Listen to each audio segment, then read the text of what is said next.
بہت زمانہ پہلے مصر نامی ملک میں، جس کو ہم ایجپٹ کے نام سے بھی جانتے ہیں، اس ملک میں فرعون کی حکومت تھی۔ فرعون جس کا نام مرن فتح ثانی تھا، اور کچھ لوگوں نے اس کا نام من فتح بھی لکھا ہے۔ اصل بادشاہ تو فرعون کے والد رمسیس تھے، لیکن رمسیس اب بوڑھے ہو چلے تھے۔ رمسیس کے بعد فرعون ہی وہاں کا بادشاہ بنا۔ فرعون ایک ظالم اور جابر قسم کا بادشاہ تھا۔ ظالم یعنی لوگوں پر ظلم کرنے والا، اور جابر یعنی لوگوں پر زبردستی کرنے والا بادشاہ۔ فرعون مذہب اور عقیدے کے اعتبار سے بھی ٹھیک نہیں تھا۔ فرعون اپنے آپ کو خدا کہلواتا تھا۔ فرعون نے بنی اسرائیل کو اپنا غلام بنا رکھا تھا۔ بنی اسرائیل یعنی جو حضرت یعقوب علیہ السلام کی اولاد ہیں۔ یہ بنی اسرائیل حضرت یوسف علیہ السلام کے زمانے سے ہی مصر میں آباد تھے۔ یہ لوگ وہاں پر بہت بڑی تعداد میں موجود تھے۔ بنی اسرائیل کے لوگ حضرت یعقوب علیہ السلام کے دین کو ماننے والے لوگ تھے۔ اس وقت اللہ رب الجلال کے نزدیک سب سے بہتر جماعت بنی اسرائیل ہی تھی۔ جب فرعون نے بنی اسرائیل کے لوگوں سے اپنے آگے سجدہ کرنے کے لیے کہا اور ان لوگوں سے کہا کہ تم لوگ مجھے اپنا خدا مانو، تو ان لوگوں نے فرعون کو خدا ماننے سے یا فرعون کے آگے سجدہ کرنے سے صاف صاف انکار کر دیا۔ جب بنی اسرائیل نے فرعون کے حکم کو نہیں مانا، تو فرعون نے اور فرعون کے چاہنے والوں نے بنی اسرائیل پر طرح طرح کے ظلم و زیادتی کرنا شروع کر دیا، حتیٰ کہ یہ لوگ بنی اسرائیل کے لوگوں سے بہت ہی زیادہ گھٹیا طریقے کے کام لیا کرتے تھے۔ حضرت موسیٰ علیہ السلام کا نام یعنی آپ کا نسب مبارک اس طرح ہے: موسیٰ بن عمران بن قاہس بن اظہر بن یعقوب علیہ السلام بن اسحاق علیہ السلام بن ابراہیم علیہ السلام ہے۔ حضرت موسیٰ علیہ السلام کا سلسلہ نسب حضرت ابراہیم علیہ السلام سے جا ملتا ہے۔ حضرت موسیٰ علیہ السلام کی پیدائش مصر نامی ملک میں ہوئی۔ حضرت موسیٰ علیہ السلام کے جو بڑے بھائی تھے، ان کا نام حضرت ہارون علیہ السلام تھا۔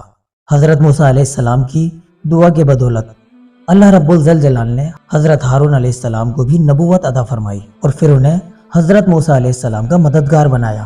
اللہ تعالیٰ نے حضرت موسیٰ علیہ السلام کی زندگی کے واقعات کا جو ذکر ہے قرآن کی مختلف صورتوں میں کیا ہے۔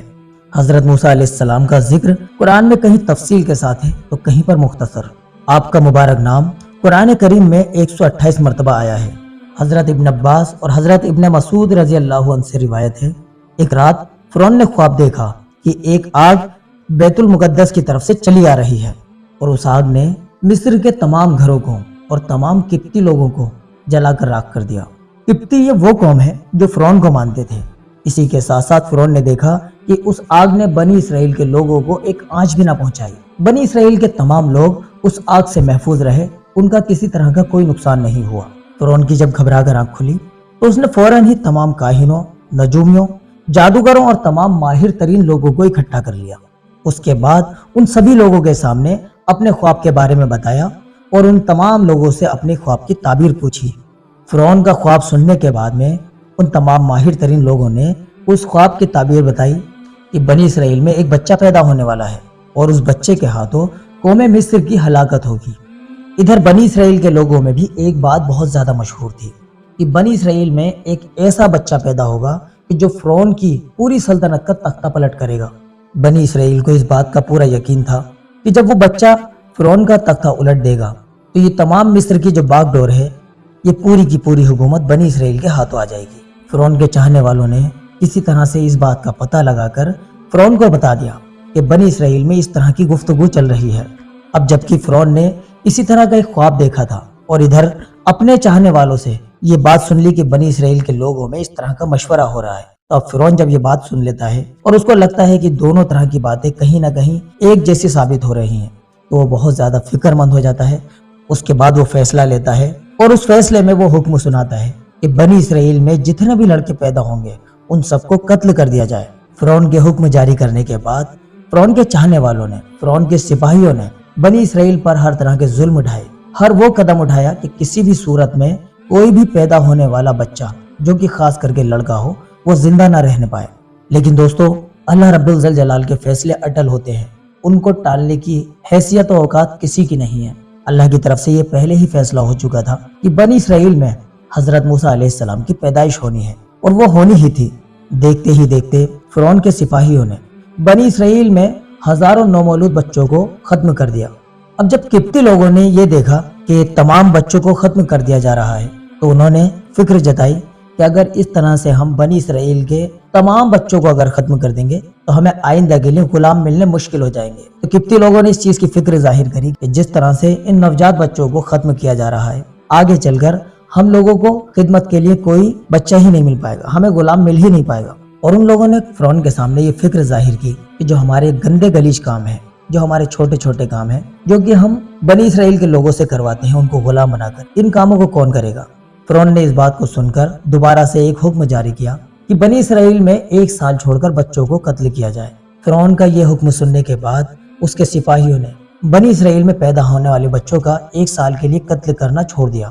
جب حضرت موسیٰ علیہ السلام کی پیدائش ہوئی، کسی طرح سے نجومیوں کو اس بات کی بھنک پڑ گئی۔ انہوں نے فرعون کے پاس یہ خبر پہنچا دی کہ بچہ پیدا ہو چکا ہے۔ فرعون اس خبر کو سننے کے بعد میں بدحواس ہو گیا۔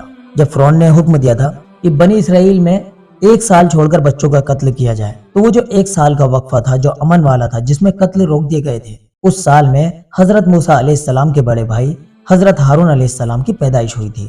لیکن اس کے بعد جو اگلا سال قتل والا سال آیا، یعنی جس سال میں بچوں کا قتل ہونا تھا، اس سال میں حضرت موسیٰ علیہ السلام کی پیدائش ہوئی، جو کہ کسی طرح سے فرعون کو پتہ چل گئی تھی، اور اس نے بنی اسرائیل کے گھر گھر میں اپنے سپاہیوں کو بھیج کر تلاشی کروانی شروع کر دی۔ اللہ رب الجلال نے حضرت موسیٰ علیہ السلام کی حفاظت کا سامان اس طرح سے پیش فرمایا کہ جب ان کی والدہ حمل سے تھیں تو معمول کے مطابق حمل کی نشانیاں اللہ رب الجلال نے ان کی والدہ پر محسوس نہیں ہونے دی، اور بس اسی وجہ سے جو فرعون نے جن دائیوں کو چھوڑ رکھا تھا، ان دائیوں کی نگاہ سے حضرت موسیٰ علیہ السلام کی والدہ بچی رہیں۔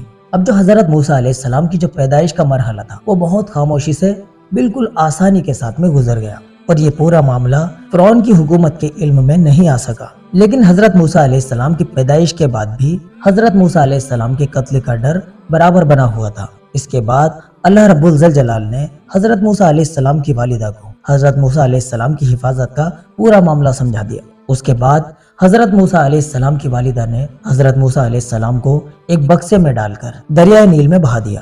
قرآن مقدس میں اللہ تعالیٰ نے ارشاد فرمایا ہے کہ ہم نے موسیٰ علیہ السلام کی والدہ کو وحی کی کہ وہ دودھ پلاتی رہیں، اور جب کبھی بھی ان کو ڈر محسوس ہو تو وہ موسیٰ کو دریائے نیل میں بہا دیں، اور کسی طرح کا کوئی رنج اور کوئی غم بالکل نہ کرنا، ہم یقیناً اسے تیری طرف لوٹانے والے ہیں اور اسے اپنے پیغمبروں میں سے بنانے والے ہیں۔ علامہ تگری رحمت اللہ علیہ فرماتے ہیں کہ حضرت موسیٰ علیہ السلام کی والدہ نے حضرت موسیٰ علیہ السلام کو 3 دن اپنا دودھ پلایا، اور چوتھے دن لکڑی کے ایک بکسے میں ڈال کر دریائے نیل میں بہا دیا۔